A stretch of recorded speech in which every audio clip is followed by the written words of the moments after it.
গরিবদের ঘর দিতে আমরা ওরা নয়।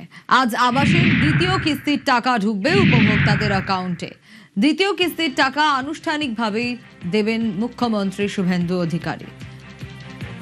সোমরাজ রয়েছে আমার সঙ্গে। সোমরাজ, তৃণমূল আমলের সামাজিক প্রকল্প বন্ধ হবে না, অর্থাৎ এখানেও যেমন প্রতিশ্রুতি সে অনুযায়ী কাজ হলো। একদমই দেখো, মুখ্যমন্ত্রী শুভেন্দু অধিকারী এর আগেও যখন দপ্তরের সচিবদের নিয়ে বৈঠক করেছিলেন, সেই সময় কিন্তু নির্দেশ দিয়েছিলেন তিনি যে বাংলার বাড়ির গ্রামীণে দ্বিতীয় কিস্তির টাকা দেওয়ার আগে যাতে উপভোক্তাদের তালিকা যাচাই করা হয় এবং সেই মোতাবেক পঞ্চায়েত দপ্তরের তরফে উপভোক্তাদের তালিকা যাচাই করার প্রক্রিয়া শুরু করা হয়। যেটা নবান্ন সূত্রে জানা যাচ্ছে, আজ বিকেল 4টার সময় নবান্ন সভাঘর থেকে বাংলার বাড়ি গ্রামীণে দ্বিতীয় কিস্তির যে 60,000 টাকা দেওয়া হবে, সেখানে প্রায় 10 লক্ষ উপভোক্তার অ্যাকাউন্টে এই দ্বিতীয় কিস্তির টাকা পাঠানো হবে।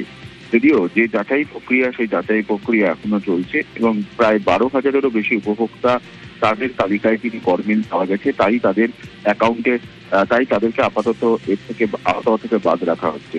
পাশাপাশি এটাও জানা যাচ্ছে যে যারা লিঙ্কন পর্যন্ত কাজ করেছিলেন প্রথম কিস্তির টাকা পাওয়ার পর, তাদেরই দ্বিতীয় কিস্তির টাকা আজ অ্যাকাউন্টে পাঠানো হচ্ছে। ইতিমধ্যেই তার প্রস্তুতি চূড়ান্ত করেছে রাজ্য প্রশাসনের শীর্ষ আধিকারিকরা। বেশ।